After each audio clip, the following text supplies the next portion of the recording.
On today's episode, we have April Chang. April Chang is one of the directors of the Mitchell's Landing Foundation. Mitchell Chang was her 3-year-old son who died in a swimming accident.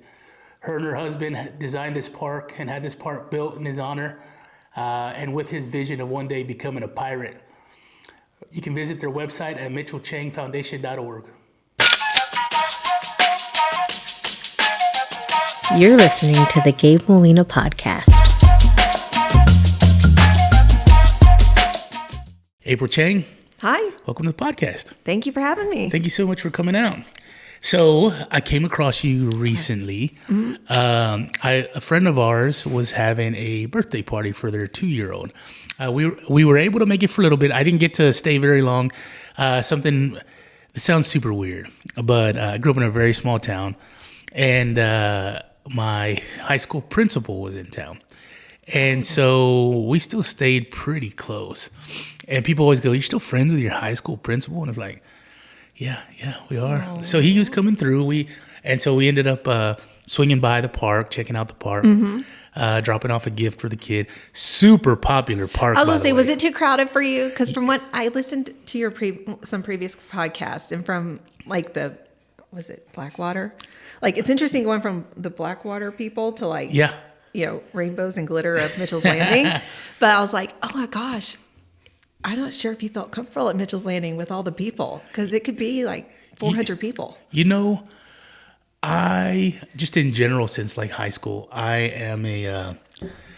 get anxiety. Yeah, you know, me too. But this is the weird thing, and I tell people this all the time. It depends on what Gabe shows up. I don't know which Gabe's going to show up. Yeah. It might be the loud extrovert or the quiet introvert. I just don't know which one's going to show up. And so, park's beautiful. I feel like somebody could donate to y'all some more parking spaces. Oh no, the city's building more. Are they really? Okay. Yeah, no, they're building another parking lot, and they're starting construction in May. The process, because it takes the city it takes municipalities a long time to do things. They actually started this process, I think it was like 18 months ago. Oh, really? Yeah. No, 18 months ago, they kind of started realizing this is popular. It's not even built yet. We didn't even start the building really. And they're like crazy popular. Yeah. And so it's funny because when we pulled up, there's a little parking spot off to the left. Mm-hmm. And there's a lot of stones on the side. It was like people were parked. The parking lot was full. Mm-hmm. People were parked along the side of the road all the way back to the entrance. Mm-hmm. And I was like, there's a lot of people here. It's serving its purpose. It really is. Yeah. You know, what's interesting is like, when you see that many people there, it's like, okay, well, how much bigger could the park get? You know, if it needs to.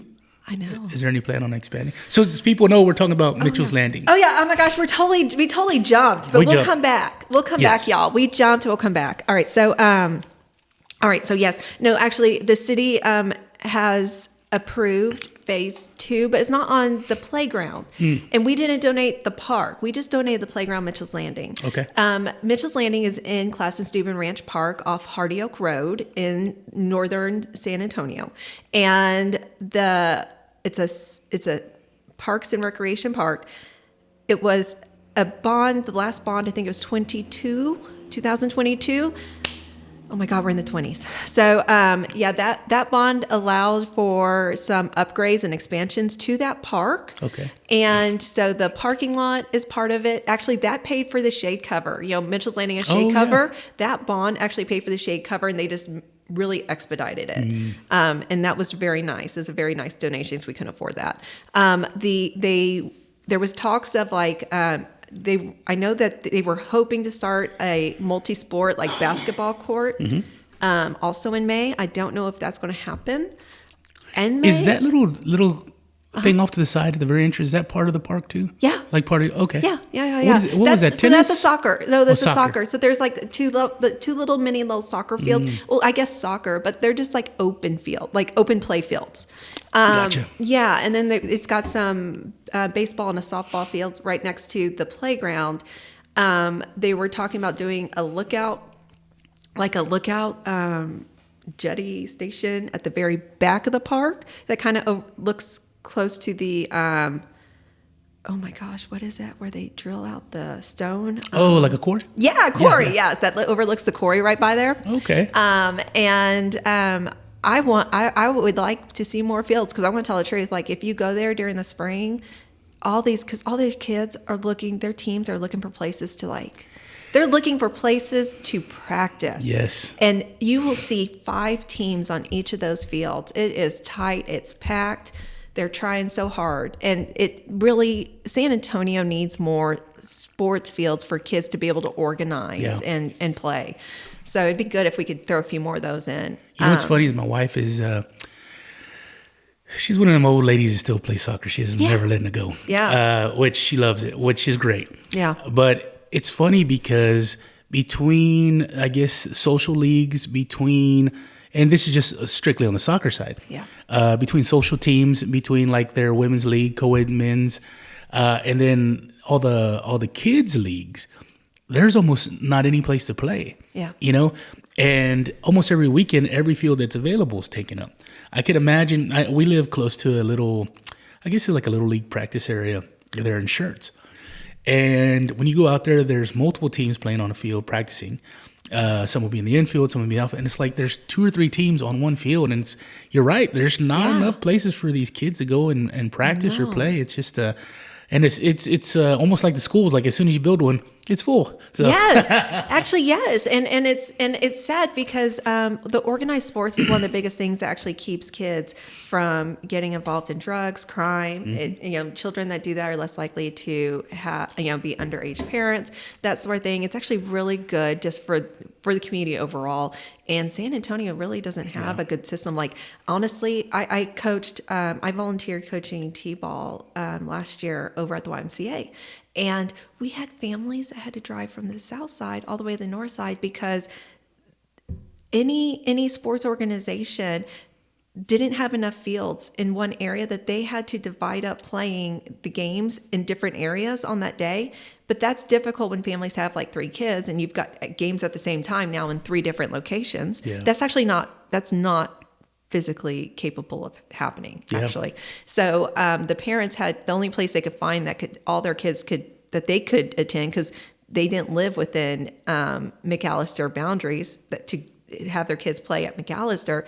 The only way that they could do it was to go to the northern YMCA. Yeah. And they were driving because of traffic like an hour and a half. I felt so bad for them. You know what's crazy is when people got to commute like that, especially with all the construction and all the traffic's been happening in San Antonio. It's like that's your whole day. You know, that's time that's time at a family time. That's time at a dinner time, homework. Yes. You know, it's brutal on families. Absolutely. And they had moved from the East Coast, and she's like, I don't understand why this is like this, and I'm like, I don't either. Yeah.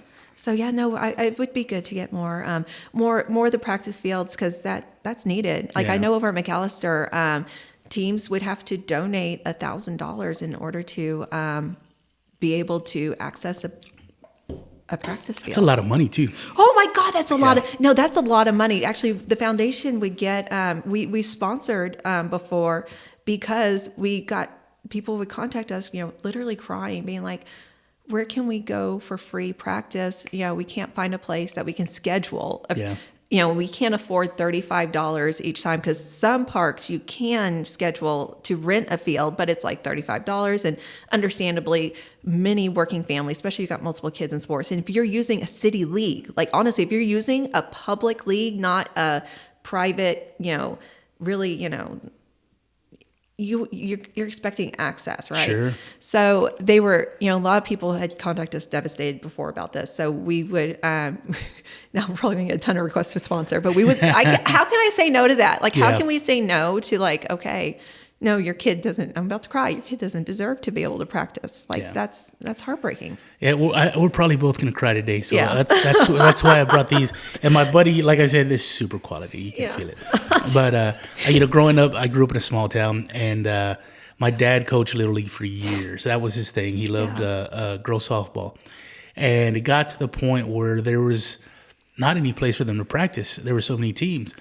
And so it was kind of funny, but Dad ended up taking his girls to go practice in the cemetery in the poor side of town. Oh my gosh. And there was an empty field out there, and they all went out there, and you know, it worked out great. But you know what's funny is he passed. It's not funny, but he passed away a year and a half ago. Was he buried there? He's buried right next to that field.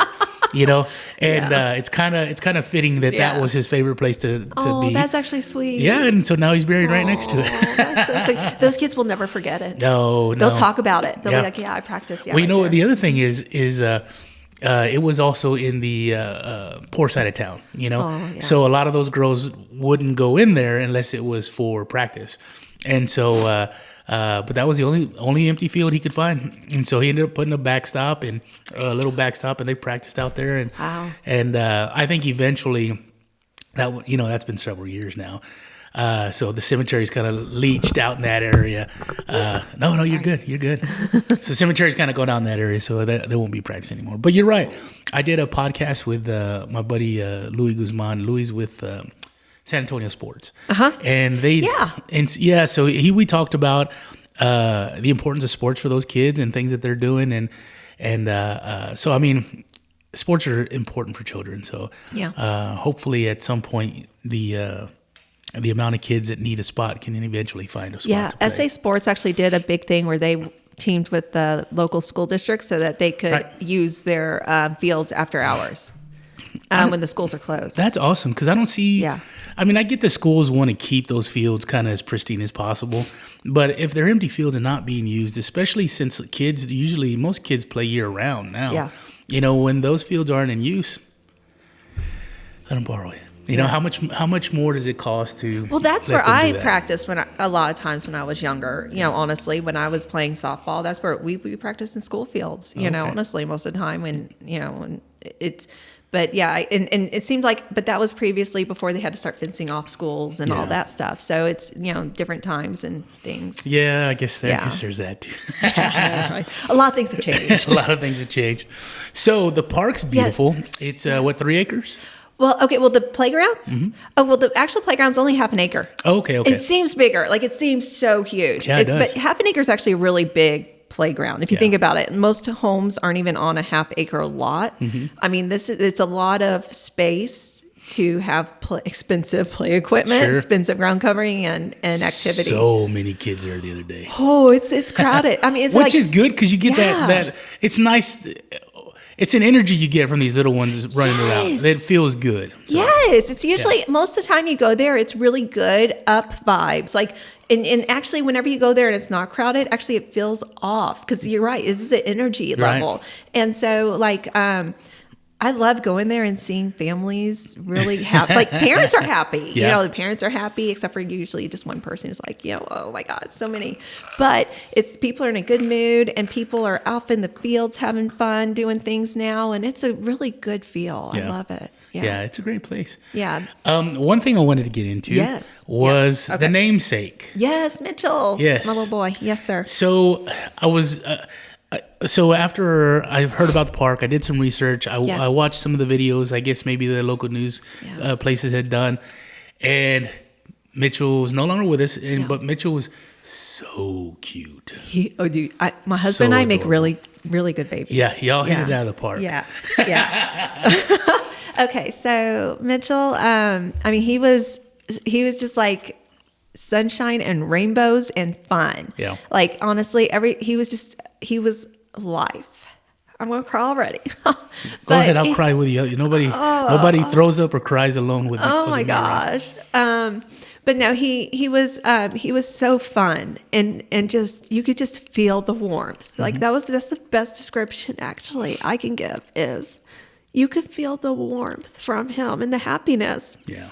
Like when he came in a room. And so when my son, Mitchell, he passed away. He drowned at his swim school in 2018.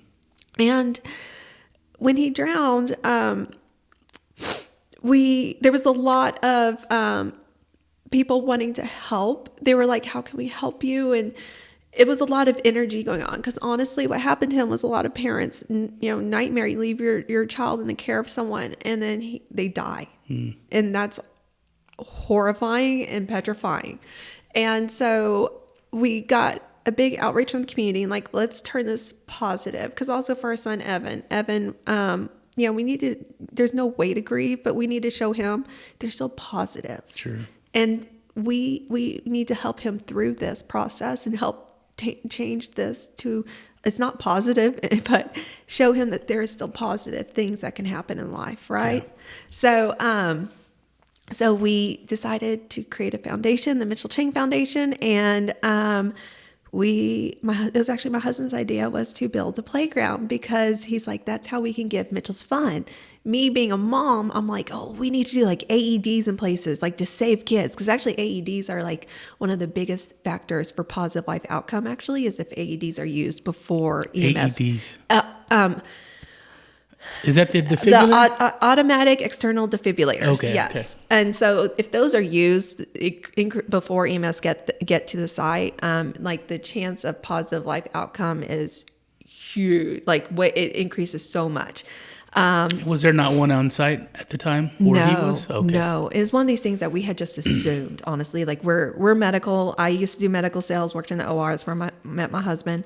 He's an anesthesiologist. Most places have AEDs, like Targets have AEDs usually.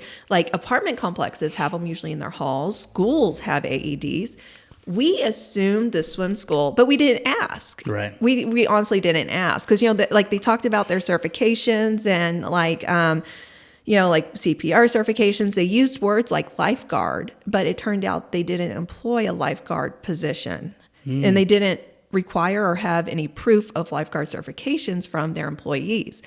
But we trusted. We trusted things that we heard. We just never asked for proofs. That's one of the things actually that we talk about a lot with parents is never trust when it's your most precious thing, honestly. Yeah. Always ask to see the proof. You're not a bad person to ask to see certifications with this, whether it's a school, daycare, anything that has your child's life in their hands. It's absolutely okay to say, can I see that certification? Yeah.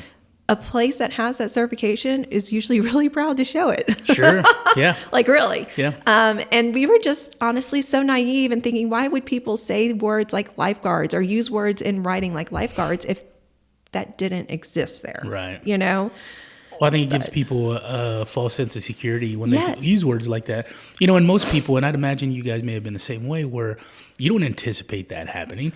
I mean, yeah, you want to go in and you want to have the conversations, you want to hear keywords, and you feel good about it. But I would imagine as a parent, that's the farthest thing from your mind ever happening. Well, actually, no, wrong. No? That was actually like, we asked many questions, actually, just not the right ones apparently. But like when we signed them up, we did ask questions, and even like the night before the event, it was a date night. We didn't send them to date night so we could have a date night.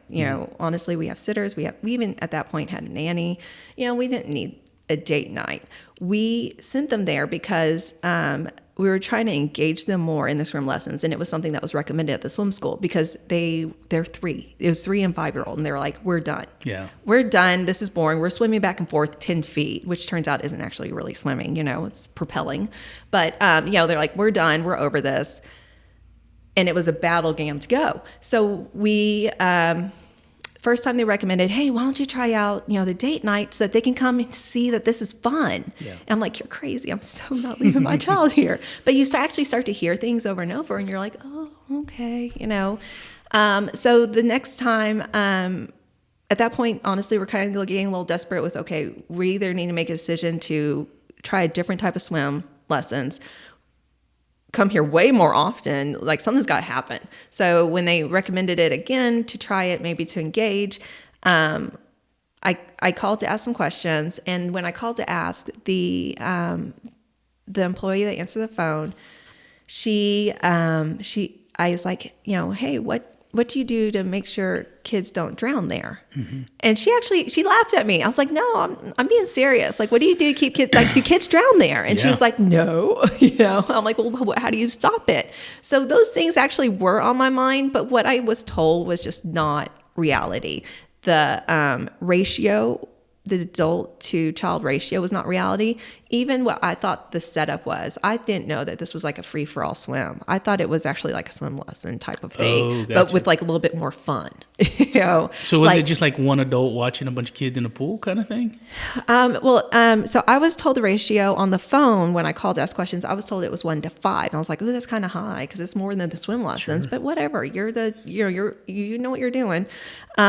It turned out that their policy is 1 to 8. At the time Mitchell drowned, the ratio was 1 adult to 16 children. Wow. That's way too many. That is, because these children are attending to learn how to swim. And at the time, he's 3. Yeah. So, I mean, that's nowhere near enough. Even at that age, 5 is too many. Yeah, I mean, at that I was like, oh, but we really thought it was kind of like a funner, more play swim lesson. We really didn't realize that it was a free for all, go for it thing. Like we didn't. That was not what we. There was no real structure to it for the kids. That's not what we thought it was. Explain type of thing. Yeah.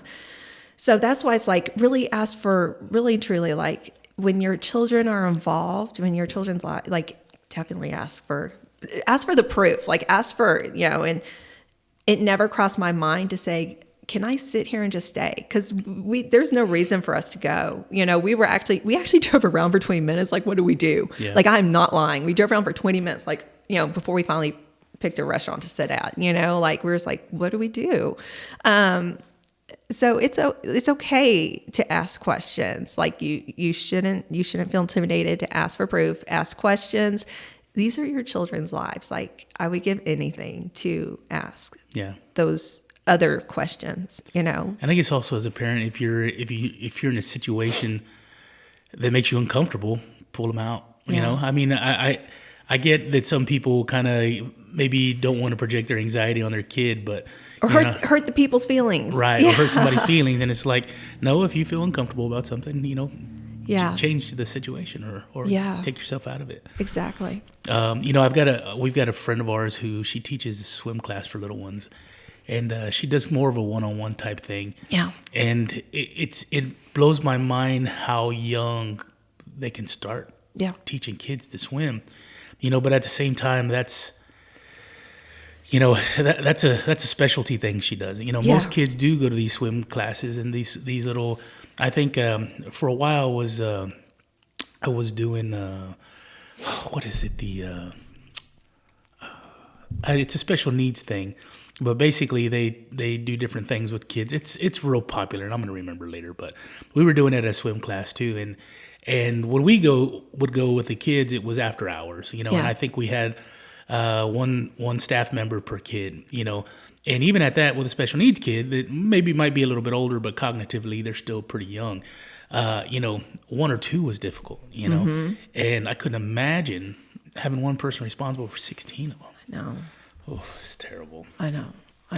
Like I feel bad for those employees, those girls, like, cause they, those young women, they have to live with what it's not, they were put in a bad situation as employees. They were young. They didn't know better, honestly, like, and their lives are completely changed from what happened to. It was more than just Mitchell that night, Sure. I mean, God help them. They're going to have to be really strong to get through their life with this, and it's really, they weren't provided the training. They weren't provided the tools for a positive life outcome, like an AED, which isn't that much. Like how could, like really, it's like you could, they're 800 to really nice ones are like 3,000. But I mean, when you look at how much some of these companies spend on things like marketing and stuff, it's like, I know you could afford that. Sure. You could have done that. Sure. But some do though. Some actually, like there are plenty that do have the needed equipment. They do provide the needed training. They're good. I don't want to scare parents away from swim lessons or anything like that, or even swim schools. There are some very good positive swim schools. But you need to ask the questions to find out. Ask for the AEDs. Where is they located? See it. We really just assumed. But these poor girls, they weren't provided training. They weren't provided the like equipment, and they were thrown into a situation that honestly was so dangerous. It was going to eventually happen, and it happened to my baby. Yeah. So I know the defibrillator wasn't on site, but were they able to render any aid to him on site? Yes. So he was provided CPR. Okay. By an employee, and then when the fire department got there, they did have a defibrillator and tried to assist him. He was still unresponsive, which in the medical world means no heartbeat. Okay.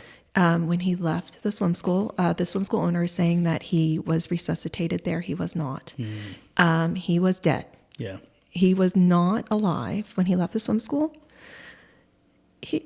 We actually beat the fire chief. Like, we followed, when they called us, we were so close. We followed the ambulance into the hospital. And we actually even just like went around the fire chief in his little truck. We're like, screw you. We're going here, dude. As we're running the light past him. And we get there and he's not alive. We know what all this is because we've been there. We worked at University Hospital, which is a trauma center for San Antonio. We know what all's going. We worked in those ORs. We know what's happening here. And he wasn't resuscitated until about 20 minutes at the hospital in the ER. At that point, he had been without a heartbeat, without oxygen to his brain for, it was probably, I never really wanted to sit down and do this math, but it's probably close to about 40 minutes. Oh, wow. Yeah. So he wasn't, he was brain dead. Yeah. And his body had his lungs had so much water in it that it was hard for, even with him being ventilated, it was hard for his body to maintain oxygen levels because he didn't have the room in his lungs and his alveolar sacs to fill up with air anyway. And so it was hard, and we got a gift. I mean, we're so thankful to the fire department and to the ER for working so hard on him because we got a gift of like 8 hours to say goodbye to our baby. I know why they did it. They were, they were wanting, honestly, they're looking at, these are some organs we can use to save lives. Yeah. It didn't get to that point because his body wasn't able to because of the oxygen levels. But we got 8 hours to say goodbye to our baby. That was such a good gift. Yeah. Yeah. Sorry. No, you're... It's a little heavy. No, I understand. Oh. So... Yes. We can take a break. No, that's okay.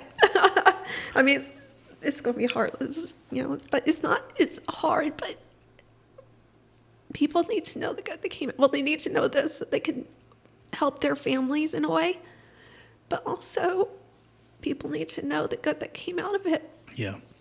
So, yeah. I want to ask you this. Yes.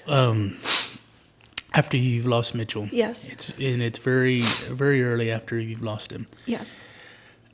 Where do you and your husband go, I guess, to find comfort? Because in my mind, there's two directions, right? There's we never come back together. We go in opposite directions and we mourn in our own directions. Yeah. Or we somehow come together and we create something out of this. Yeah. Well, so all right. So Evan was there that night. Evan was with his brother. Was he older or younger? He's older. He's Okay. Just under, he was 18 months older than Mitchell. Okay. They were the same size. Mitchell was a very tall boy and Evan was on the opposite end of the growth charts. Yeah. Okay. So Mitchell was taller than Evan. That's got to be nice when you were shopping.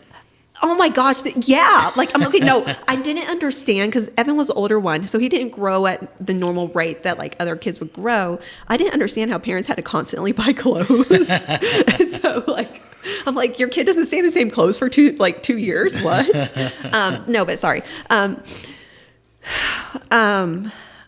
honestly, sometimes I think that might've played into Mitchell's death because he was taller. He was the size of a 5-year-old. And sometimes I think because of the taller, bigger kids, they have that, you see this kid and you automatically, even though you're told they're this age, you think they're this age and you think they're older and you have this, you you think that they can do the older kid things and stuff, you know, you just never know.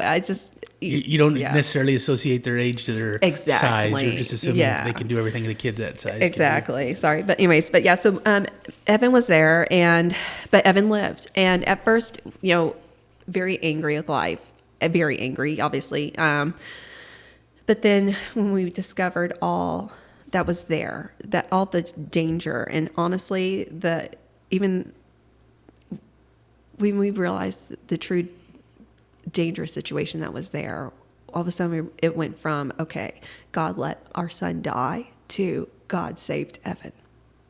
Because Evan very easily could have died that night, like any kid there could have. Yeah. And when we saw that, it definitely changed things. And also it's so weird, but it's almost like this still in a way. And it's like, the best way I describe it is Marvin and I, it's like we're hanging on to each other, and we're like just like on a buoy in the middle of an ocean. And it's like we're just holding on for dear life. Yeah. You know? It's like you're just trying to hold on and get through this, but there's really nothing else really you could grab onto. And if you let go, you're going to go, you're going in the ocean. Yeah. So it's like we're just on this buoy floating around, being tossed around by life, and we're just hanging on to each other for dear life, honestly. And I mentioned that actually to Izzy's mom. He drowned actually in swim lessons over in Georgia. And when I described it, she was like, "That's how I feel." I'm like, "Yeah, it really is like that. You're like, you have so many people around you, but this one experience is so alone in that you have this one person with you that truly is with you, and it's like you feel like so much is being thrown at you, and you're afraid to let go of this one anchor that you have. But it's still hard, believe me. There were many times I was very angry with Marvin, with the way he was processing grief, because we all do it differently. I'm very frustrated with me many times. You know, there were times I was like, I don't know if we can make it through this, you know, and thankfully we were able to. A lot of it was Evan, because we have always been super focused on our kids. They were always our main priority in life, right? Like, 'cause they were our joy. Truly, like, our kids were our world. And, you know, if Evan hadn't lived, this whole story would be different. Yeah. But he did. And he was meant to be here still. And everything we did, it was actually to help Evan. So Evan, in a way, actually really helped us through this process, because it's like I had to wake up every day and it was really hard, best mom I could be for Evan. Yeah. Because I don't want to mentally damage him more than he's already going to be, you know, from this experience. Yeah. And I could fall apart when he goes to school. And then I'm going to get it together when he comes home. And then I got to where I was like, oh, I don't want him to go to school. Yay, summer's here. Because I have to be better throughout the whole day. Yeah. And honestly, like, Marvin and I don't really drink. We don't. And right after Mitchell died, I was like running around going, why don't we have any wine in this house? Like, I need some wine. Where's some wine? And Marvin looked at me and he was like, you can't start drinking now. You can't start drinking. You can't become an alcoholic, because I'm going to have to take our son away from you and divorce you.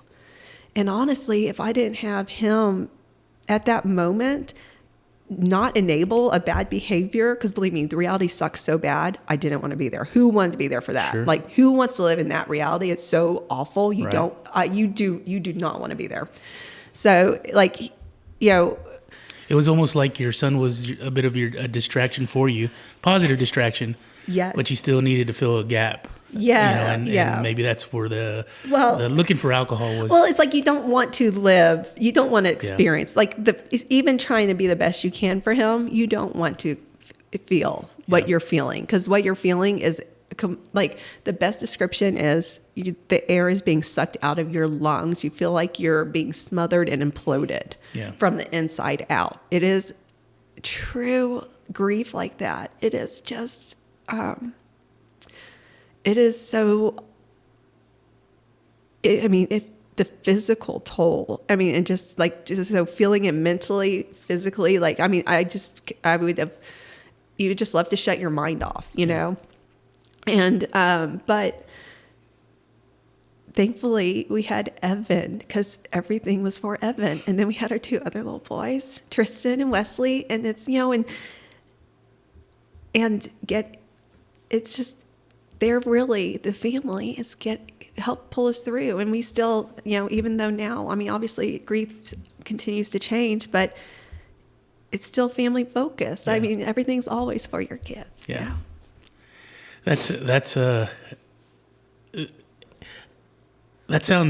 sounds like the best case scenario for you guys, having those little ones to kind of help pull you through.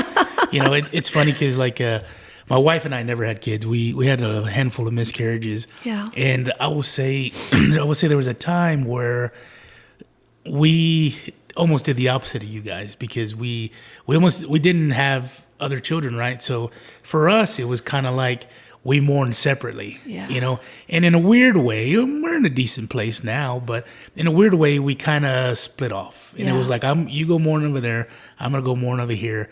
And all of a sudden you find yourself disconnected somewhat. Yeah.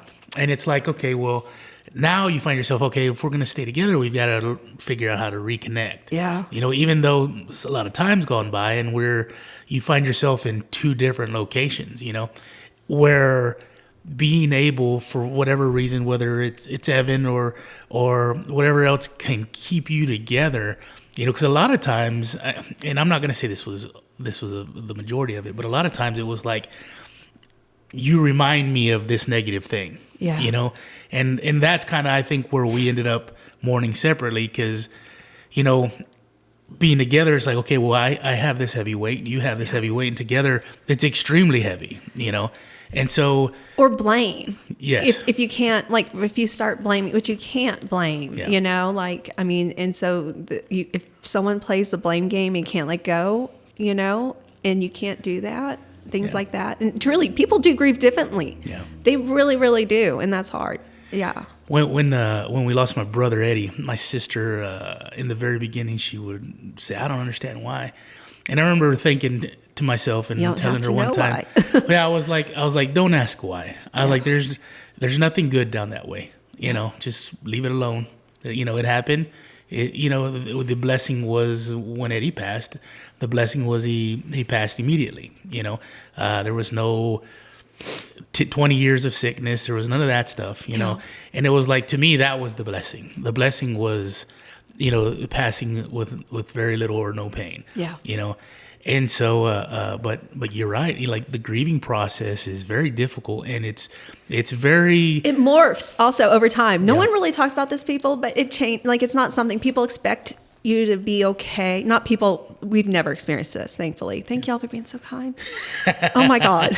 But there have been others that people are like, it's been a year or 2 years, but it's like your grief changes. And even after 5 years, like, we actually had to send Evan to therapy again, group therapy, after like 3 years. And we thought we had stopped because it changed and it became angry. He became angry. And I get it. Yeah. I went through anger. And interesting, at the group therapy, almost all those kids there, that many years later, had the anger, you know? Really? Oh, yeah. Yeah. And they attribute it back to that day? Well, to their loss. Oh, okay. Not Evan's, Gotcha. But they were there it was a group therapy for childhood loss, right? Gotcha. Okay. And they were angry. Obviously, these kids weren't attributing it, but the mental professionals were like, it morphs and it changes, and we're trying to prepare, because when Evan hits teenage years, he's going to start getting the real survivor's remorse and guilt, and he might start morphing memories that aren't, and make them into not true memories, because that actually happens too, and take on guilt that he shouldn't, and things, like adults do that too, sure. Like where you start like the blame games and stuff. Yeah. Or projection. And so let me ask you this real quick. Yeah. I think therapy's great. Yes, sir. I've never been. Oh, dude, we went a lot. We were going like 3 times a week. Like, I mean, that's just me and my husband. And like, I was going separately, and even my husband, he'd be like, you need to go a little more. And Evan was going like twice a week. We were all in that therapy. Yeah. It's good. And I think it's great. This is kind of where, and I don't know. You can redirect me if I'm an idiot, but I'll tell you. Like I feel like and I'm going to use my experience, right? Okay. I lost my brother 4 years later. We lost Dad, right. And immediately my mentality is anger. Yeah. I stay super mad, and especially after Dad. It wasn't until probably about this year that I actually chilled out. Right. But it was, I guess, in a weird kind of way. I'm not gonna say this is therapeutic, but like when Eddie died, I remembered Eddie a lot. Every month I'd post something about Eddie. Yeah. A lot of thoughts were about Eddie. When Dad died, it was a brutal year. Dad was in the brain all the time, and I've always felt like I didn't want to let their memory go. Right. You become a hoarder in a way. You hoard, yes. But it wasn't until I kind of let it, Yeah. I quit posting about Eddie every month. I quit doing these things every month to where I could finally allow myself to move forward. Or, here's the question, or were you finally in the spot where you were able to start moving forward? Possibly. I saw a post one time, and I didn't understand it until after Dad died. But it was like, the post said, "Don't die with your dead." Yeah. And it was interesting because I was like, what does that even mean? And I realized after that year of mourning Dad, like when I talked to the Blackwater gentleman, he talked about a lot of guys being suicidal. And we were talking off camera, and I said, I've never been suicidal. I think I love myself too much. But I said, but there was a time where I was indifferent to being alive. That's it. Yes, actually, yes. And to him, he's like, what's the difference? And I go, there's a big difference. Looking forward and not caring about it. It's different. Well, I mean, he was saying, what's the difference between committing suicide and living indifferently to being alive? He's like, basically, you're dead to everybody else. You're not. I wasn't going anywhere. I wasn't doing anything. I wasn't socializing. I argued a lot. Yeah. And it's like the Gabe today was very different from the Gabe last year, and it was just very. But here's the thing. Grief is okay. This is it. Like, people need to be okay with others not being okay, because we have to process it. Because if people don't process grief, and we don't allow people to process grief, it will ruin them for the rest of their lives. And it's okay. Like, and depression is different than processing grief, and people and depression goes along with these major life incidences. But, I'm like, there are certain behaviors that are very normal. And part of it is just processing and learning your new, when it's a close grief, and some people, like, I have a friend that her mom died, but her mom was like, and I would say like Mitchell to her, and it has very affected her, but she feels, it's like she's not allowed to process the grief. And she feels like she has to keep she has to be a show pony and keep putting on this show. And she's not allowed to go through, because grief actually you can't go through grief in a year or two, actually. And if you look statistically, like, suicides even really pop up a lot after a major death after 5 years, because at that point people really expect you to be absolutely okay. And I could tell you, after Mitchell dying, I'm never going to be okay about any of it.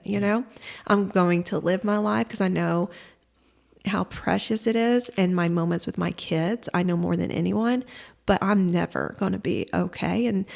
But the way that we project on others and expect them to live, you know what? If they need time to cry in their bed, for a year, let them cry in their damn bed for a year. That's the way I feel.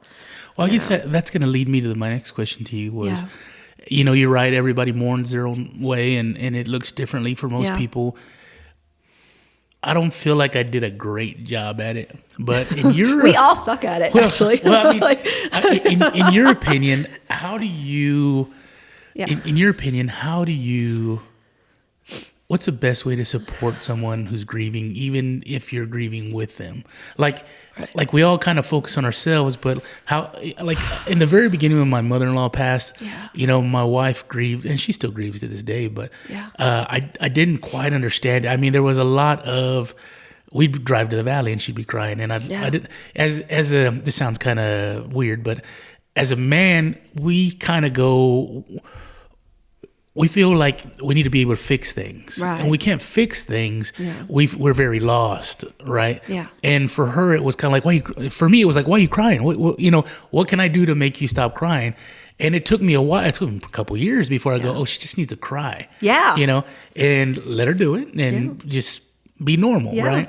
But what is your advice to somebody who's trying to support somebody who's mourning? Even though, like I said, you may have been mourning yourself at the same time.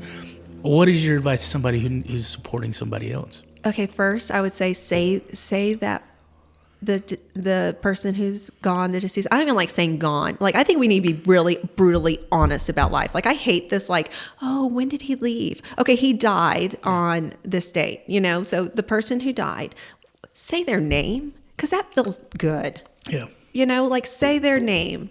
So don't hide. We want to hear that name. Do you want to hear your brother's name? Sure. Yeah. So don't feel like you have to hide the name. Say the name every once in a while when you're talking to that person. If they want a hug, if they're a hugger, give them a hug sometimes. If they're crying, let them cry. Like, just don't let them, when people, don't ask, how are you? Because honestly, they're crappy. Yeah. Don't make them pretend to be okay. I would be like, I'm crappy. And that would, people really quick stopped asking, how are you doing, but like, just be like, that's such a weird thing, right? Yeah. And that's like a natural thing is like, how are you? And because that's just common, I guess, interactions between people. The first thing you say is, how are you? Because we're taught to be so polite and like, I'm feeling for you. But honestly, at that moment, but then the other person, we're also taught to be pleasers and be like, we don't want to make people feel awkward. So we're like, oh, I'm okay. Yeah. No, you're not okay. And it's okay that you're not okay. Yeah. So like, it really depends on the person. Okay. So I just really like, if someone, just let them do their thing. If they need to cry about it, let them cry about it. If they want to hear the name, mention the name. Like, listen to the story and don't like. Here's the other thing is some people like to do things to remember in certain ways, or like on birthdays or holidays, and it's okay for every person. Even in our family, we all have like our own little thing, our own little ritual thing that we do for Mitchell, like on Christmas, because every person's different, and this is how I feel connected to him on Christmas. This is how my husband. You don't feel like you have to all feel connected and do the exact same thing. Yes, it's great, but you also shouldn't prevent someone. And I've seen that with friends, how friends, not with me, thankfully, but like how friends feel prevented from honoring their loved ones by well-meaning people, like other friends and stuff. But just if they want to do that, okay, like as long as it's not hurting them or harming situations, like let them do that, because for some reason that has a really specific, like endearing meaning to them. And, and I think but true substantial grief is just so hard for anyone to fathom. It's just hard to wrap your head around until you experience it. Like we all imagine, like not all imagine, because who really imagines your kid dying? You have issues, but you would imagine, you're like, oh, it'd be, devastating and painful. I can tell you it's a million times worse than what you would ever, the worst feeling you think of in life. It's truly a million times beyond that. True, deep, substantial grief is unfathomable. It's unimaginable. And so when someone goes through it, it is really hard to think, how can I truly, and so you might not understand someone's actions. You're like, that's a little weird, but it makes sense to them. Yeah. Yeah. I think everybody can kind of understand this, but I think true grief, when your world's falling apart internally, is 1,000 times worse than when it falls apart externally. Yeah. If you lose a house, you lose a car, those things are terrible. But when you're crumbling on the inside and you you can't do anything about it, right? You can go get another job. You can maybe buy a cheaper car. You can move into another house. Well, it's so permanent. I would give anything. No, I can't say it. See, this is where we're in a weird situation. It's like I would give anything to have Mitchell back. But if we had Mitchell, we wouldn't have Tristan and Wesley, you know? Yeah. But honestly, like, I mean, I would give anything to have all my 4 kids with me right now. How's that? That's a really good answer there. But no, yeah, like, of course, any normal person, I mean, I would even give myself up. Like, I would give everything. I mean, I would at this point even be like, I would have given him to another person so he could live, you know, like just let him live. But yeah, so yeah, it is very different because when it's a human life and it's gone, it's not like it's a house and we'll go get another one. I mean, believe me, I love Tristan. I love Wesley. They're also not Mitchell. They're not going to replace Mitchell, and they weren't meant to replace Mitchell, you know? And I think that's interesting that you say that. Like, you know, anytime I feel like I've lost somebody, I want to replace that person with this person, you know, and it was got very weird for a little while because I would basically, when Eddie died, I put his oldest son in there, you know, we're kind of closer in age, and all of a sudden he got all the stupid stuff I sent Eddie. And after a while, I was like, no, he's my nephew, right? Eddie was my brother. Yeah. And Eddie's gone. That piece is gone. I'm not meant to fill that gap. Yeah, you're not. My relationship over here with his oldest son needs to be what it's always been. Yeah. You know, he's not here to fill a void for me. Right. I need to learn to close that gap and build this other relationship that I also have. You know, maybe this time that I would spend with Eddie, maybe I need to use that time to call and check on him or one of the other nephews. And I guess that's part of grief, right? That's part of trying to navigate that. Yeah, but it's also part of the hoarding. You're trying to hoard that. You're trying to hoard that experience and try to keep it. Oh, I'm a hoarder, dude. I was the only. Okay, so also Susan Naylor. You should have Susan Naylor on here. Who's Susan Naylor? You don't know who Susan Naylor is? I know a Naylor. You better cut this part out. Really? Dude. Oh, sorry, Susan. Go Google Susan. I'll look her up I know Susan. No, what are you talking about? I know, right? Okay, no, I met her through my philanthropic efforts. Okay. She lost both of her boys separately, a couple of years apart. She lost both of her boys, but she, like me, in a much bigger, way bigger scale, has really decided to do good in life. Yeah. And so she actually does things like she supports big efforts like the Witty, you know, like the dinosaur exhibit. Oh, yeah. That was Susan. Man, I'm an idiot. No, it's okay. Like I didn't know her until like I was in this world, you know. And it's so crazy because actually I have pictures. I sent it to her. I have pictures of me with Mitchell and Evan, like at the dinosaur exhibit. Oh, really? No clue that in just literally like 3 years, this lady who brought this amazing memory was going to be in our life, helping to bring more memories to other kids. You know, like that's. Wow. But, I don't even know why we're talking about this. Why did I even mention her? Oh my gosh. Know, but we're probably grief. Amazing. But I don't remember, but you should have her. Oh my gosh. I don't even know why. Okay. Sorry. You know what, one thing that I want to get into with you, of course, is the foundation. Yes, sir. You know, and I love that some of us mourn and we just kind of, stay in a funk, and then others mourn, and then they progress out of it, and they make something strong out of that. Yeah. So the foundation. Yes. So you're gonna have to direct me here because when I hear foundation, I think of something that does multiple things. Yeah. But the only thing I'm aware of is Mitchell's Landing right now. Okay. So all right. So we do a few things. We've done things actually. They're not as big as Mitchell's Landing. Okay. And I'll also go into why we named it Foundation. Now I wish we didn't, but I didn't really fully understand things when we were trying to name it. You know, like our kid just died. And they actually studies show your cognitive function declines like a lot.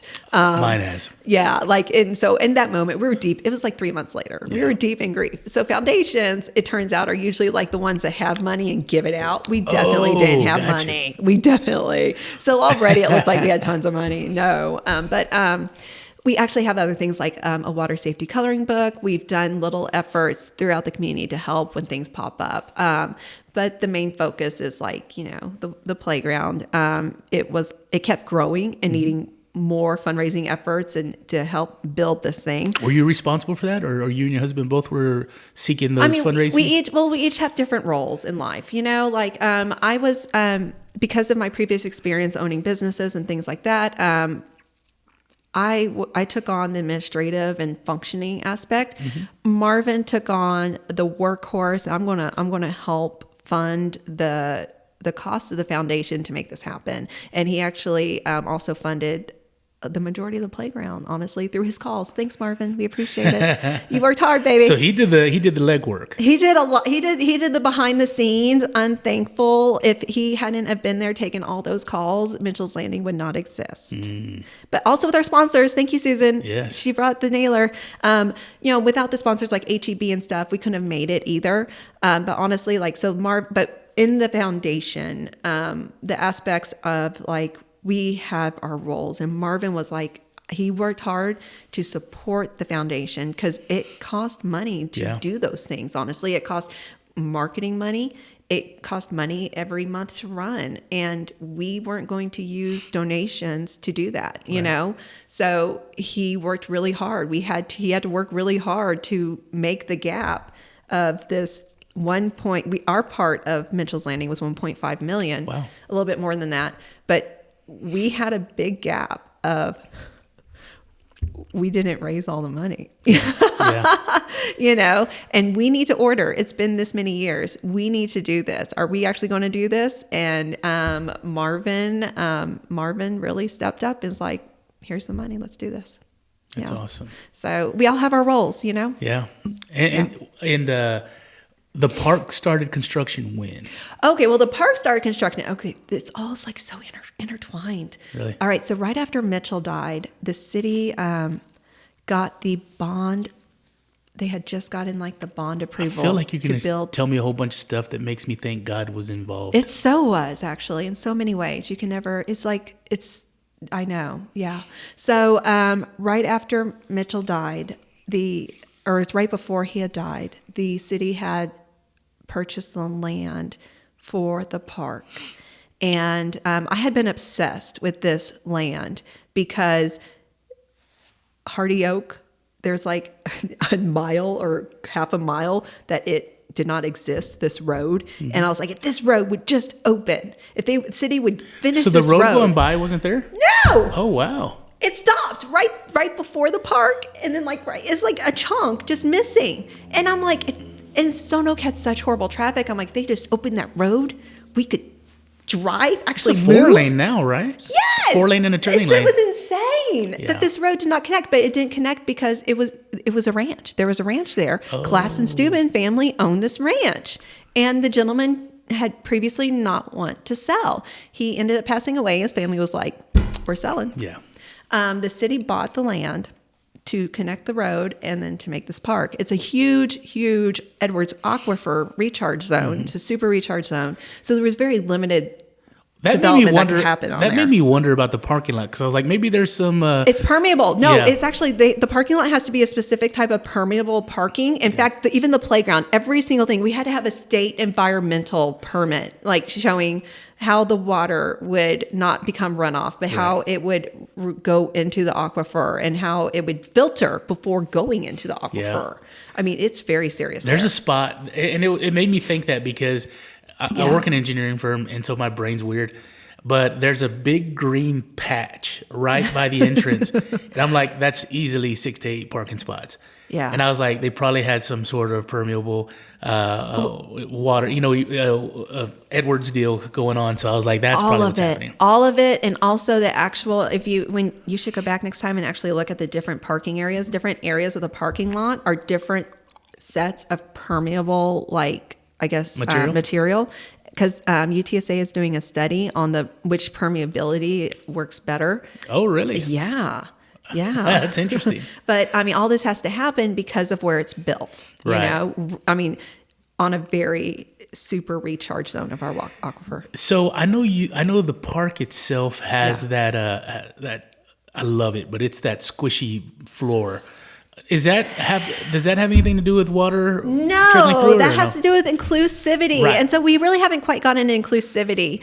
But so Mitchell's Landing is... Well, let's talk about the park as soon as you walk in, because there's some structure there. I think there were bathrooms or something, right? Yes, there's a super pavilion. Nice. Yes, that's the city. When did this open? Because okay. So the city had bought the park, the land. I mean, bought the land, and they had decided with a bond package they're going to build this park. Mitchell dies, and Marv and I are like, we want to build a playground so that the kids and families can experience Mitchell's fun. Let's make it pirate themed because he wanted to be a pirate. That was his life aspiration. Oh, his really? goal was to be a pirate. That's not a terrible goal. Oh my God. Like, let's feel the fun. I mean, you go out there, you'll feel the fun. So he wanted to be a pirate. And so we're like, let's build a pirate themed playground. We wanted to make it an inclusive playground so that all families can experience this fun, because that's the only way they could, is if they could access and play on it. Right. So we actually kind of started stalking the city and looking at that land and that park going in there, because we're like, oh, there's a park going in there. Maybe that's the park, because we need to find a place that has the land to build Mitchell's Landing. We didn't think it was going to be that big at the beginning, but it still needed to have space and accessibility for the construction. Mm-hmm. There shouldn't be another park or a playground like that, a large playground or any sort of playground super close. It needs to be needed. And so we were kind of looking at where to put it. And we actually would go to the meetings for this park, and they hadn't had a playground planned for that park, Class and Stephen Ranch Park. So you haven't told the city yet what your plans? No, we're just stalking them. We're quietly stalking them, Gotcha. like making our plans, making movements, and having thoughts, right? And this is all within like a couple of months, all right? And I was like, all right, I think this is it. It doesn't have a playground. There's not enough playgrounds in this area, honestly. And let's approach the city and offer this to them. So we set up a meeting with the city. All the departments ended up coming, which at that time, I'm like, why is Public Works here? I just want to meet with Parks. Yeah. I didn't realize Public Works is going to have to build stuff. Sure. Yeah. There's a lot of hands in the pot. Yeah. So when we met with them, the city, we presented the ideas of what we want to do. This is the playground company we think we want to use, and this is the theme. And hey, y'all weren't messing around. Y'all did a lot of legwork. No, I don't mess around. Yeah. No, I'm serious. When I do things, I do it. Yeah. I mean, really and truly. I mean, I owned business. Yeah. Before, a very successful business. No, I don't. No, and I guess they realized from that, because after doing it, I was like, that was the hardest thing I ever done in my life, honestly. That was way harder than owning the successful business. Getting people to give you money is way harder than earning money, actually. Yeah. So I actually asked Parks many times, like, why did you trust us to do this? Like, what were you thinking? Well, you probably showed up with more information than they've ever seen. That's probably a lot. Well, I mean, I think like other organizations like Morgan's Wonderland and stuff, they showed up with the packets too, but the most people probably wouldn't. Yeah. And I think that's why, yeah. But yeah. But at the meetings we were talking, and that's actually part of like the negotiations. They were planning on doing bathrooms. Okay. We need to, we want the bathrooms by Mitchell's Landing. Mm-hmm. We want the pavilion next to Mitchell's Landing. We want site pick. You give us some options. We want site pick. We want, and all that fun stuff. It was a big collaboration, but the city honestly was immediately on board. They actually loved the idea. All the departments, they were very excited about it and very willing to work with us about, and they gave us 3 different sites and explained why, and all of us did agree with where it's at now, and collaboratively why we wanted it there and things. And it was great. Like when I would go to the city with an idea that was crazy, I'm like, I know this is a little crazy, but this is why. And they're like, okay, yeah. Okay, we trust you. We like it. Let's do it. And that was great. But yeah, so it was interesting. So they hadn't started any of that, but it was all because of when we jumped in on the process, all of that was actually being built. The ideas of where everything's positioned, it actually, because of the playground, the architect firm was designing things around Mitchell's Landing from the beginning because of when we jumped in. Yeah. Wow, that's awesome. Yeah. It's and I think it's such a good park just because of the inclusivity in particular. I mean, the park's beautiful. Again, I told you before, my wife's special needs teacher. So like she's been doing that, I want to say maybe like 16, 17 years now. She started off at Nellie Reddick Center, which is for kind of like adult kids. And then she's been doing elementary ever since. I think she's at Blattman now. But it's funny because of her career, so many places we go and we're like, that's not handicap accessible. It's not. ADA is not okay. ADA is not inclusive, right? And people need to understand that. Like ADA is just minimal building standards, right? It's not. It's not inclusive to where it's accessible for all. Right. It's different. And a lot of people just assume it gets labeled ADA. Hey, it's inclusive, and it's like no. It's not. But with Morgan's Wonderland, when that came to town, I volunteered there for a little while, and it was even just kind of seeing it through her kids, like even just going to her classes, I'm not always the sharpest tool in the shed, right? But when you're around these kids, you go, they're just like all the other kids. They've got special things that they need, but developmental needs, physical needs, things of that nature. But it's like when you hang around them, you're like, oh, they're just like every other. They want to laugh, they want a good time. They think when you fall, it's funny. It's like there's so many things that they get left out of because they can't physically get their chair in another place. Or they can't physically. I think Morgan's started those swings for the wheelchairs. To be able to, even though it doesn't swing like a regular swing or go as high, but they feel the movement. It's a different sensation and it's a different feeling, and they should be able to feel it. Like why not? And so you guys building around that makes my eyes water. Well, I mean, at first, okay, so and actually Mitchell's Landing morphed, like the purpose of it. Like first, it was a very selfish purpose of we want everyone to experience Mitchell, like in a way that's very egotistical and, like you have to feel my son, like feel his love and fun. It's a good thing, but it was like, we wanted everyone to experience Mitchell. And as we started working like years, and working in our followers, and our followers are so enthusiastic and supportive, and they've started sending us their stories about how their kids can't play and how they're so excited for their kid to play on Mitchell's Landing. It changed to where it was no longer about Mitchell, but it was about providing a need for the community, for these families. It became so much bigger than Mitchell, actually. Like Mitchell's Landing and the foundation and what it did, it became so much more than just Mitchell. And it hit us about 3 years into it. It was like, it's so much more. It is so, it's about families just being able to live and be happy together. And have an opportunity to enjoy those experiences with their kids. Yeah. And what's I wasn't expecting this one to happen, honestly. Since Mitchell's Landing opened, it's only been open a few months. Families will contact us or come up to us when we're there, and they'll show us like, we've been following you from the beginning. Like, 7 years, that's a long time. And then they'll introduce us to their child who has, who's living with a disability, and their child's only 2. Yeah. And it's like, never, I bet, in their lives did they think that Mitchell's Landing would be needed for them, like serve a purpose for them specifically, as every family can use it, and it's very fun for all. It actually is. It has very challenging things for everyone. But it's like they supported something that later it really impacted their family in a huge way. And I was like, wow, that's actually really deep. Like, no, it really is, when my wife worked at the Reddick Center, they would graduate from there. And so they would have a graduation over at Northside over, I forget, by the stadium. Yeah. But I was very naive. And I remember the first couple I went to, it really dawned on me. And again, it was me being naive. You have the father coming from work, covered in motor oil from his job at the shop, to the mother who's a doctor, to the parents who are lawyers, and everything in between. Yeah. And I told my wife, I said, special needs it covers everybody. Everybody. It doesn't matter what side of town you are, what you make annually. It doesn't matter your education level. Everybody gets impacted by somebody with special needs.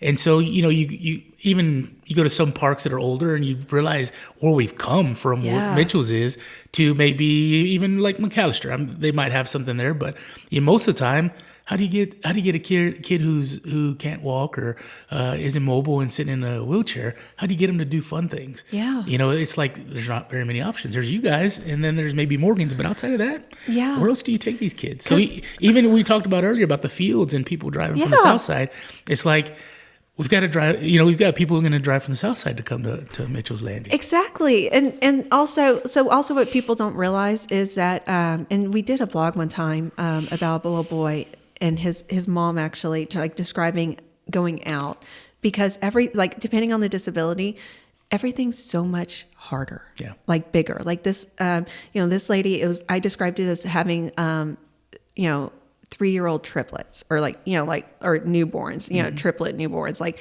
the amount of equipment and stuff that she needed, she always had to, besides his nurse, she needed her father to help, and going out was a big effort. And that's an extreme, but there are other families too, where it's not that extreme, but it's still a big effort. And already their lives are so much more expensive because of, so many appointments. They have to take off work. Even if they don't pay for that appointment, they have to take off work to go take their child to that appointment. And there's many appointments in the week. Many families can feel that one. No, seriously. Yeah. And so their lives are so much more impacted. And then that it's just the gas to get there is a big deal, And so when people go to playgrounds and then there's only 2 things that their kids can do, that's disappointing. Sure. People are like, oh yeah, there's that. Well, no, that is not enough when it takes this much effort to go. Right. And you want them to have the full experience. Exactly. And then the kids sitting there playing with these 2 things. I mean, of course they're going to get bored after 5 minutes. Sure. I would. Yeah. And the kid looks around and sees all this other stuff and they feel left out. That's not sufficient. And the playground's ADA standards, it's a certain percentage. I think it's only 15% of the equipment. It's either 15 or 20% has to be at accessible ground level. And so play items. So that's why it's the panels. You see a lot of activity panels.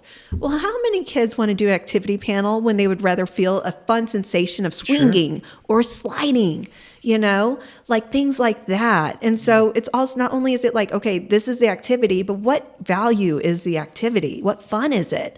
So it's harder to grasp and so much more than what people realize. And one thing that also I think is important for people to understand is it's an accessibility park. It's not a special needs park. No. So standard kids, can be there. And this is their opportunity to intermingle with kids that are special needs. Yes. I remember when I was younger, which was a long time ago. Yeah. They literally kept our special needs folks away from everybody else. Oh yeah, totally different classroom, playground. right? Yeah. And now this inclusiveness is allowing kids to be exposed to each other at a younger age. They learn normalcy. And they learn they can be friends with a special needs kid. Yes, it becomes normal. Yeah. Through play and social interaction. Yeah. Absolutely, and that's beautiful. And I think that ultimately is the byproduct from a park like this. Yeah. Is that inclusivity and having kids play together, regardless of where they are physically or cognitively.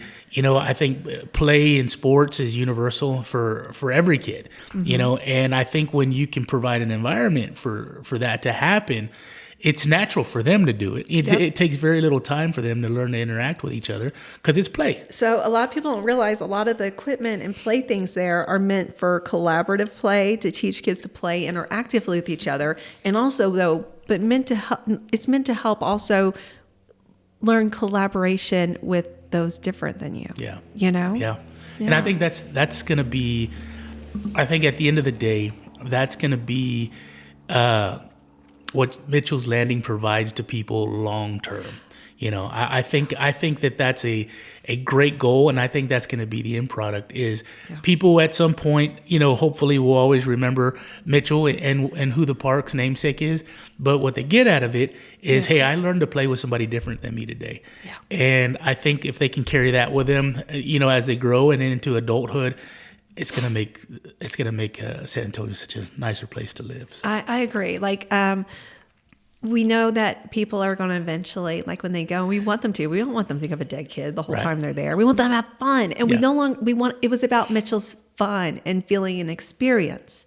not Mitchell. I mean, I know it's kind of Mitchell with all the pirates, you know, but it's fun. So yeah, so we actually, that actually what you said is meant like people, because also like I didn't go into this, but everywhere Mitchell went was a party and everyone was always invited to the party. Yeah. He was so social and he was very welcoming into the play. So that was also part of the spirit too. And so we really do hope that when people go there, it might not be, let's remember Mitchell. It's let's have fun. And then it shapes our community in such a positive way, which I honestly believe it's already has. Yeah. I have a question for you. Yes, sir. What would have been Mitchell's favorite thing at the park? Don't say all of it. I want a specific. No, it's not all of it. No. Okay, so he would have liked the pirate ship wheel on the pirate ship. I absolutely know that because oh my God, so anywhere we went that would have like a pirate ship, whether it was a water park, whatever, he would spend 4 or 5 hours sitting there pretending he was guiding that ship. He was the captain. Yes, he was. I mean, he wasn't running around like with a sword, he was like, I am steering the ship. Yeah. And so I know like he would be there for like 3 hours. I'm sitting there with my phone for the same 3 hours, taking that same video. Like I have lots of those.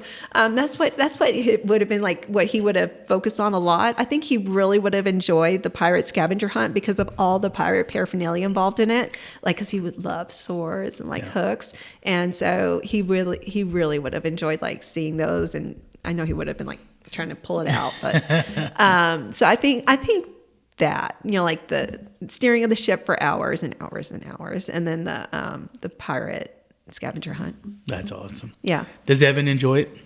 Yes, actually, he's 12 and he actually loves going there. Oh, he's 12 now. Okay. Oh my, I know. I think of Mitchell, like his playmate, like his pre-K classmates. Mm-hmm. I always think of them as these cute little 3-year-old kids. Yeah. These sweet classmates, and I see them and they're 10. I'm like, preteens.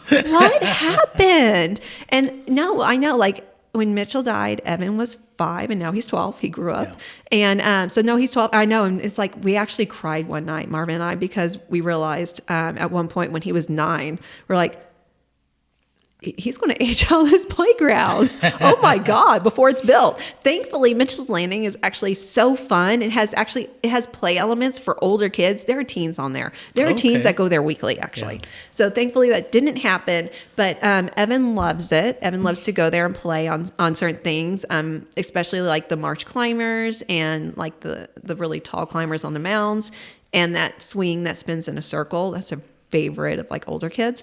He likes to go to the park actually just to like see other kids sometimes and like fly a drone, things like that. Oh, that's awesome. Yeah. Does he, I guess he sounds like a sharp kid. Does he grasp what that park's providing to the public? Does he kind of get the big picture? So that's so complicated. I can't answer for him and his view. So, he knows it's not normal because one day, I mean, this is normal to him. It's all perspective, right? Sure. Life.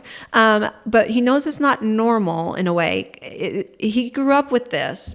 And I remember like a couple of years, like 3 or 4 years in, he looked at me and goes, Mommy, this isn't normal, right? Like other families don't build playgrounds. And I'm like, oh, I never thought to address this in therapy. No, other families don't build playgrounds. So he knows what we did wasn't normal. Our lives are very abnormal and we can't pretend they're normal. I just gave up trying to pretend like we're normal. We're not. I think I would make it worse if I tried to pretend like we're normal. It's not and so I think he'll realize a little bit later. I try not to make a big deal out of it to him and his little brothers. Like Tristan is 5 and he just realized a month after the opening, Mitchell's Landing was named after Mitchell. Oh, really? He never connected the dots. You always hear about those celebrities or athletes that go, oh my God. Does your kid know who you are? They're like, no, I'm just dead. Well, okay, so we didn't want to glorify death. Yeah. Because actually, no, you really actually do learn about this. And part of this is survivor's remorse, actually. And that's why you should, like Susan Naylor should really come on here. She had to live with this with her older son. I'd love to get a hold of her. Yeah. Oh my God. So like survivor's remorse is real. And we didn't want to glorify death. Like, well, if I died, people would love and worship me in a way, you know? Yeah. And so we didn't want to ever project that on Evan. There's so much you have to like really balance. It's awful. And you think you did it right, and it turns out you still messed them up, Yeah. But like, so we never really. I didn't even think about that. But seriously, no, you've got to be really careful. Yeah. There's so many things, so many pitfalls that can happen down the way. And you just have to be so careful because their little brains, they're still morphing and shaping. Even when they're 18, their brains are still like growing. And so like, we've tried not to glorify it. Like we're like always been like, we would rather have our son than a playground.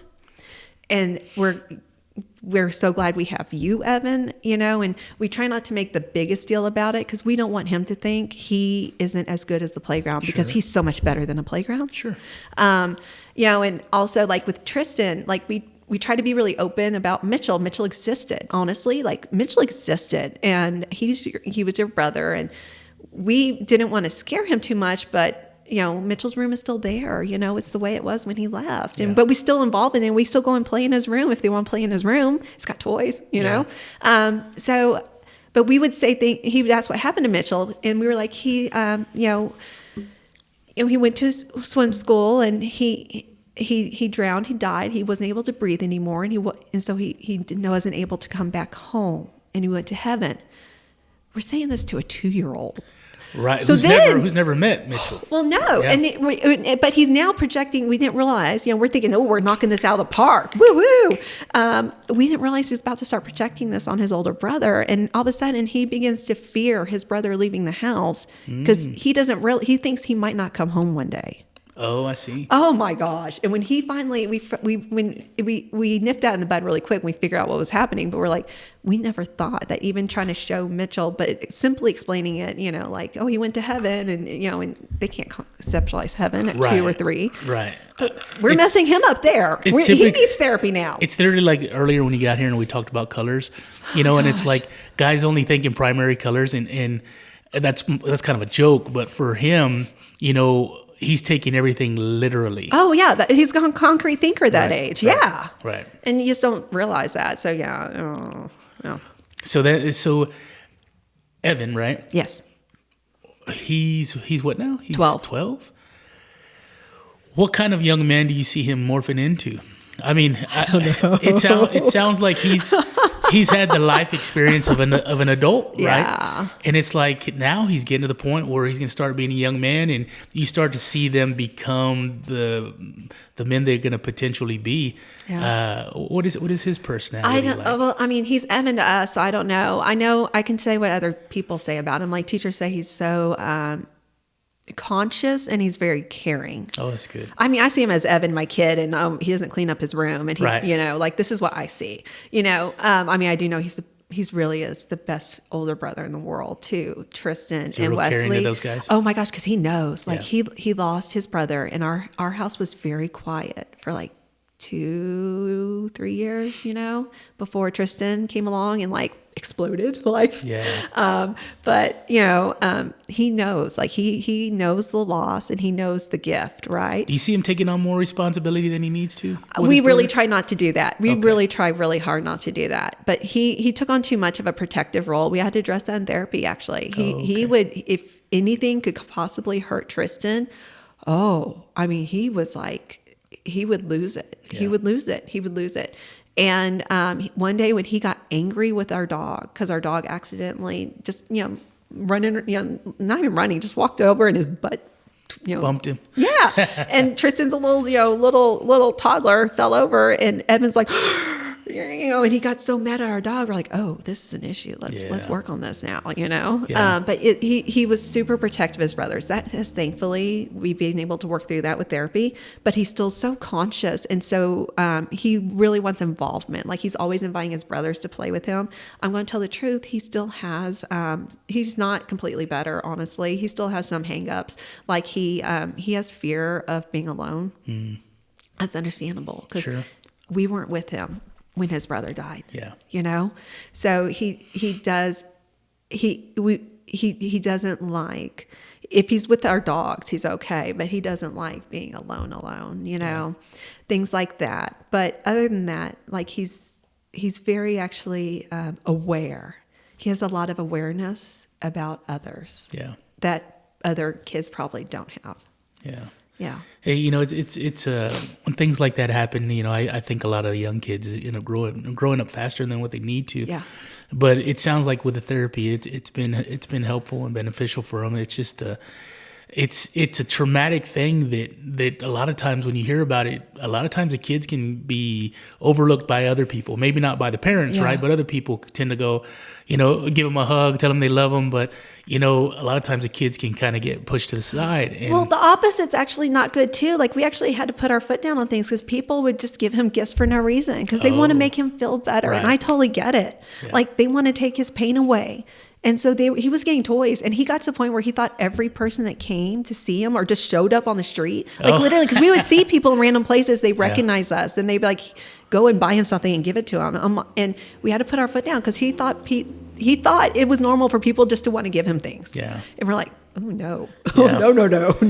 That, you guys have had your hands full just with There's that. so much more people can imagine, like really and truly. It's so much that no one can imagine. All these things that these little bombs like buried that you have to think about, and you will still land on some. And it's like people, and that's actually why no one can fully know the depth.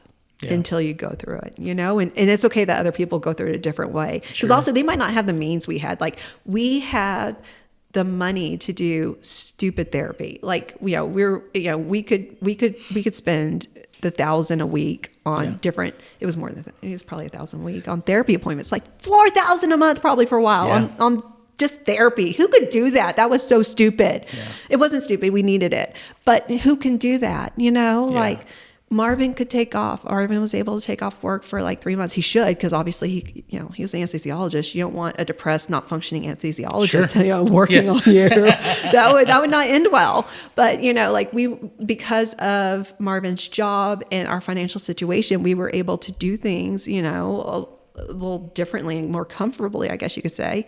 And also create the foundation, because honestly, if we didn't have his job to fund it, it wouldn't have happened, you know. But it's like, but there's so many factors. Everyone has to handle them the way that they can. You know, if you can only do therapy once a week or once a month, it's okay. And others shouldn't judge you because that is what you can do. And if you can't do therapy, you know, some people really aren't comfortable with it. Yeah. Let people handle it how they can. I do really recommend therapy though. With a good therapist that works for you. Let me ask you this. You know, a lot of people that may go, man, therapy is expensive. I don't want to do that. It's stupid expensive. Well, it's in your opinion, because you've been through a lot more than what most people have. Yeah. And this is me just thinking simply, is it helpful also just to have dinner together and talk, to understand where you are, to understand where your spouse is, to understand where your kid is? And maybe we're not going to address an issue, but we can see something coming up. Does simple conversation help with that, or are you picking up more of that information just in the interactions through the day? So we no longer really do therapy right now. We're at a point where we don't have to. We're finally at the point where we can have those conversations. Okay. Like at that moment, it was almost like we couldn't. Therapy was almost like a safe zone. That's such a silly word, but almost it was. You know, where it's like, it was able to come out in a manner that didn't offend the other person. Because honestly, at that point, you're all emotions. That's all it is. Like, you're just a well of emotions bubbling over, right? And anything could be taken the wrong way. And at that point, we didn't have a lot of in-depth conversations outside therapy, because we're just trying to breathe. Like, you're just trying not to like die. Honestly, you're trying not to kill yourself and die, even though you don't want to kill yourself. Sure. You know, you're just trying to like function and live. It sounds like a continuous state also of just exhaustion mentally. Yes, actually, yes. And so, but I get if people have to, but I think that might be why a lot of people break up after such a hard moment, because you're having to have, if they have to have these conversations and you're all emotions, it does get taken the wrong way. It really does. Yeah. And so I get it. Like Marvin and I did have our fights. It wasn't all rainbows. We did have our arguments. There are many times in my little, depression journals I write, I don't think you're gonna make it. I mean, it's hard. Yeah. So and it is a well of emotions. But so the thing is if, yes, you can't hold everything in, but if that moment is super emotional and no one's rational when you're emotional, you're not rationally thinking if you're emotional, you can't have a rational good outcome either. Yeah. Right? Like, I mean, but we're expecting rational good outcomes in life at that moment. But, isn't it all kind of weird and messed up? Like we're supposed to rationally function in life when we can't, when really we're not, know? Yeah. I even found myself when I was going through my depression time where it's like, I got to the point where, it's like I almost had to have two hats, right? Mm-hmm. I had the everyday Gabe hat, and then I had hey, I'm at work. Mm-hmm. And it's like, don't call me at work. I don't want to talk to anybody.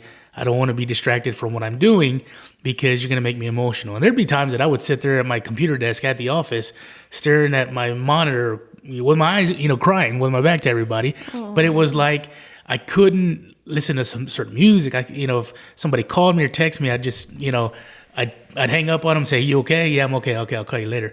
Because between 8 and 5, that world couldn't exist to me. Yeah. The loss, the family, Gabe outside of the office could not exist, especially last year. It couldn't exist between 8 and 5 because if that happened, I couldn't function at the office, And it was very weird because it was almost like being two different people. I'd get out of the truck in the parking garage and I'd take a deep breath and I'd forget about everything. And all of a sudden I was like, okay, I'm work focused, because it's so difficult to be going through something emotionally and still have to work. Still got to pay bills. None of that stuff waits. None of that stuff cares that you've lost someone or that you're having these experiences and now you're arguing with a spouse and you're seeing things in a child. It's like after a while, it's like, what the hell's going on? I didn't think we could put more in my cart, but you keep throwing more in my cart. And I don't know. I hope you're writing a book. Are you writing a book? No, I don't have time to write a book. I don't. It's funny because I keep telling this other mom I know, Jenny Bennett, that she needs to write a book. She's like, I don't have time to write a book. It's one of those things where, I know I would love for you to write a book, but it's kind of one of those things where I feel like Dude, you're going to strip yourself raw to write a book about this. Well, oh my gosh. And that's the thing too. It's almost like doing a podcast, right? Yeah. It's like, okay, I want to go home and sleep after this. I want to sleep depressed. I want to depressed sleep and just sleep, just to let y'all know. That's the plan. Yeah. Well, like with joking about the book, but yeah. I just feel like there's, even with this podcast, when I've done podcasts with other people, it's like there's so many people that have similar experiences that haven't navigated. It's like I talked to you about Bob Strauss, the guy that runs the Narcotics Anonymous. It's like I told Bob, and you also, you're at a place where somebody 10 years from now is just starting your journey that you're at so many years later. And it's like, same thing for Bob, it was like, I said, I love having you on, and I love having you on because you've got all this information that somebody who's just starting that journey doesn't know what's going to happen 5 to 8 years down the road. They don't want to hear this though, because they're like, tell me it gets better in a year. I'm like, well, also, it's not that there might be aspects of it that don't get better, but look at the positive that's come out of it, And like you mentioned earlier, not that it's a positive thing that happened, but it's like just a minute ago we were just talking, something that started off so terribly, but yet has journeyed into this area, and it's going to evolve later on. Yeah. But it's journeyed into an area where families can go and hang out together and have a good time with their kids, and it's like, how did we go from losing a 3-year-old to now these families can come and do things that he would be doing at the park, and it's this weird interconnected path that that's, you showing up to the meetings and having a business plan and an idea and all of a sudden everybody loves it and they think it's the greatest thing ever. And it's like, it's the guy dying and selling off his ranch that opens up, it's all these weird things that it's all these weird unrelated things that are related that get this family to the park together to spend the day and have a good time and go home and go, man, that was a nice park. We had a great time. We need to go there again. And it's like, they don't need to understand, but they don't understand all the weird stuff that happened that goes all the way back to a swim class, and it's like, this, it's beautiful. Or this, like, if the permit, so the city was supposed to file because they were in charge of filing the permits. If the city vendor had filed the state permit when they were supposed to 2 years prior to when we started construction, we wouldn't have shade cover because it was during that time when we were waiting for the permit that the city realized the enthusiasm from the community and that the community really wanted shade cover. Like basically the community started harassing the city saying, where's the shade cover? Where's the shade cover? That's important down here. Oh yeah. And we seriously, we didn't raise the funds for the entire playground. There's no way we could have provided. That was $500,000 worth of shade cover. We could not have provided that. And so if we had started construction when we thought we would have, Mitchell's Landing wouldn't have shade cover, which would made it not usable probably about 6 months out of the year. Yeah, which is probably isn't that crazy? In the summertime, that's when you want people out there. But if it's especially with that type of material that's the base. I mean, it's a positive for what it does. Yeah. But it gets hot in the summer if it's not protected.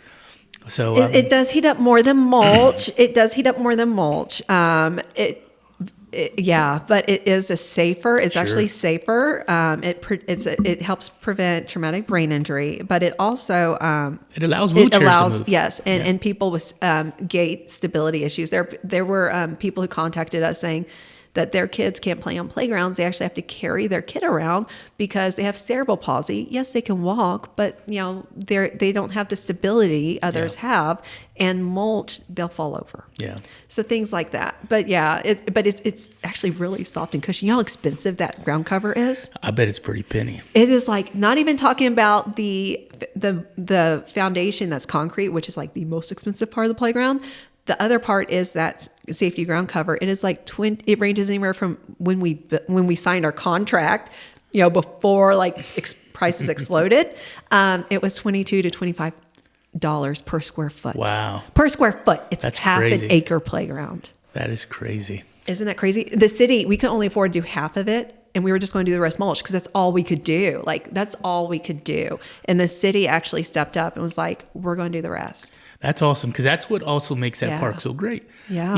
Even being a fat old dude, walking on that stuff's great. So I mean, even if you take a grandparent out there, it's easier to walk on. Yeah. It's more comfortable. And it allows the entire family. It's safe. My mother-in-law fell on a playground, taking my little boys to a playground in Austin on mulch, and she actually fractured part of her spine. Oh, really? And this was like 4 months ago.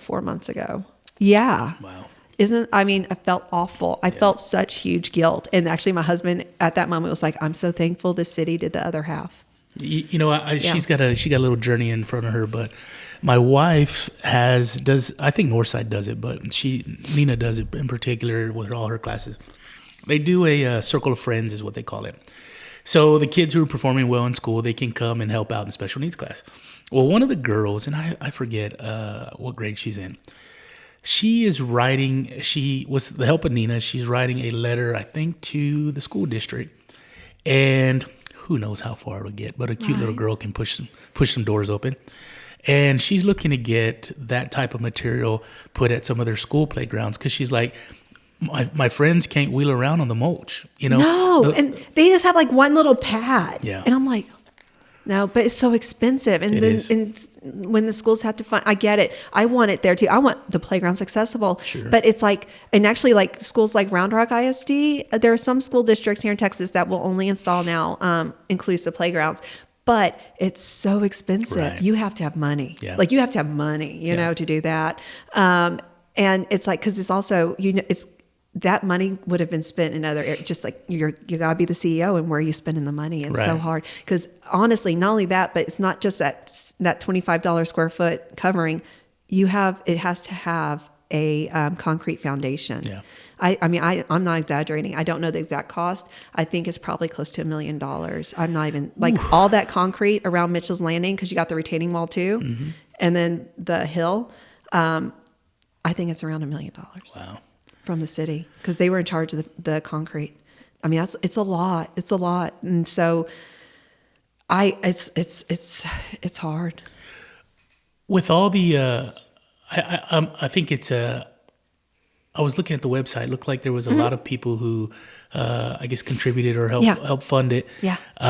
That's a lot of work you guys did to get all those people to come together.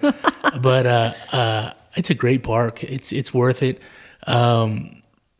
How can folks find your website? What is the name of the? Okay, it's the MitchellChangFoundation.org. Okay. And so you go there, and it's about the foundation. We are trying. It's just life is so busy. Sure. Oh my God, we actually have Mitchell'sLanding.org and I think .com too. But we're trying to create. It's almost created a website that's just focused on the actual playground and park. It doesn't actually really mention much about the foundation. It's really about so people know what to expect when they go there, because that's important for families with disabilities. They need to know what's available for their child, you know. But it also talks about things like the park, like what other amenities are at the park, the trails, the the wonderful fields, that sort of thing too. The park rules, because I most of my time is spent answering questions about birthday parties at Mitchell's I was going to ask you, how do people need to reserve those spaces, or how does that work? Well, okay, so actually right now, a lot of my time is sometimes it's like 3 or 4 emails a day just on this one subject. And a smart person would just have like a copy and paste, but I'm like, let's do personal. I'm like, we're all personal here. I'm like, I probably should be more efficient. Okay, so like with Mitchell's Landing, and I love like the first day it was open, obviously no parties were there because it was a big party. We had like 3,000 people show up. It was a big party. Sunday, the day after it was open, there was already like several birthday parties that day. Oh, wow. Yeah. Okay. So sometimes there are 3 birthday parties at a time. There are birthday parties all day. It's very popular, of course. Yay. But anyways, basically, Classen Super Ranch Park is a no reservations park policy in San Antonio. So you don't pay to reserve anything. You cannot reserve anything. It's first come, first serve for all the amenities, including the fields. Okay. Which is good, but it can also like throw off plans. Like if you have a whole baseball team arriving and the field's already taken. But thankfully, everyone in the community has been really like open with like, that's why sometimes you find like 5 teams on a field, because it's like, you got to share, So with the playground, it's first come, first serve, obviously. And same with the pavilion. If tables open, have fun. Honestly, I always recommend to families, bring a backup plan. Have a picnic party, bring picnic blankets or pop-up tables. I've seen people bring even pop-up tents. Oh, really? Yeah, people really get into it. The city just says, it just asks that you clean up everything afterwards, especially because of how environmentally sensitive the area is. Sure. Clean up everything. No piñatas, just because of all the little dirt, all the little trash. So no piñatas, please. And then don't attach anything to the walls of the pavilion. I know people are like, oh, really? It's just one thing. But if you think about how many parties there can be per weekend, it's 7,000 people a weekend just come to this playground. Just the playground. Yeah. So it's like, okay, that pavilion could get literally there are days that it could have 5 or 6 parties. It wasn't built and meant to like, you can't, it'd be a lot of stuff hanging from it, eventually. So, don't hang stuff on the, you can decorate freestanding, just don't attach. And that's it. It's actually no glass because it's a safe park or alcohol. So it's it's actually pretty loose rules. It's free. It's free, y'all. It's free. Go enjoy it. Actually, when I'm out of the city, that was the one thing they were like, what are you going to charge to get in? I was like, this is a gift. What are you talking about? It's free. Yeah. Yeah. And what do you? I know we talked about it a little bit earlier. Mm-hmm. What do you want families to? What do you hope families experience when they come to the park? Our biggest hope is just memories, like happiness and memories, like because that is what is important. Like really and truly, with Mitchell, we don't look back and think about all the material items we had in the car. I think about the car we drove only because he was in it, right? And I miss that car that he was in, Yeah. But it's because of him, not the car. We don't think of these material objects. That I had this amazing purse standing next to him. I think about him. Yeah. So it's about the experience, joy, the love, and the experience in life, and that's what it is. So we want people to have the experience and build the memories, because that's really what you're going to keep going on in life with. Yeah. Well, it's a beautiful park. I hope it continues to be as busy as it is. Yeah. And people are going to love the new parking. I promise you will. Oh my God. So I told the city project manager, I was like, okay, so the project manager who's been throughout the whole experience of building Mitchell's Landing, he's now the project manager for building the new parking lot. I told him, I was like, when you start building that parking lot, you're going to be the hero to the city. Like everyone's going to love you. Yeah. What is the address to the park? Oh my God. No, don't make me go there. Okay. Look it up online. No. Oh no. Okay. So y'all. Okay, there's 2 addresses. Okay. Only one's legal. All right, so basically what happened was... we want the illegal one. No. Oh, the legal one's like 20240, but that's the one you'll get when you put in the address on the phone. Like you're like, where do I go? And Mitchell's Landing, if you put up Mitchell's Landing like in your iPhone, the not real address pops up. The real address, 20202 Hardy Oak, if you put it in your phone, it's going to take you to like a neighborhood in Knights Crossing, and you're going to be like, what is this? I got you. I don't know what happened. I don't know. I do know what happened. Okay. So when the city first started the project, they had to do like a saw, like the water system stuff, saw stuff. So that it was just the address. It's the 20,000 block of Hardy Oak. And this is the address that was picked, right? Or whatever, or that was given. But the actual park entrance or whatever, I don't know if they decided it or the location. Here's the actual address. But it's not, because of this other address floating out there originally from Saws, it's now a big mess. And I can't fix the mess because I'm not the city. Yeah. Like I get this message all the time, and I'm like, I'm not, it's actually a city asset. We actually signed it over legally, contractually with the city. It's not, Mitchell's Landing does not belong to the foundation. It belongs to the city. Yeah. I can't fix it. Gotcha. Yeah. So that's kind of a mess. It's across the street from Los Lomas Elementary School. Google Los Lomas and it's right there. Yeah, and if you go to Hardy Oak, you can't miss it. You just gotta keep driving. You'll see, like you actually see the shade cells even from the highway. Like it's it's there. And it's a beautiful park. So yeah, open 7 days a week. It is open 7 days a week. The city park hours are from sun up to sundown. Okay. 7 days a week, and it's really fun. April Chang, thank you so much. Thank you. I appreciate it. I really appreciate your time, and I enjoyed talking with you. It was good. You got a powerful story, and it's a crazy story. Beautiful babies. And aren't they cute? Absolutely. Yeah. You guys did a great job. I know, right? Thank you, April. Thank you. Thanks, everybody. Thanks for listening to the Gabe Molina Podcast. Yo, Barry.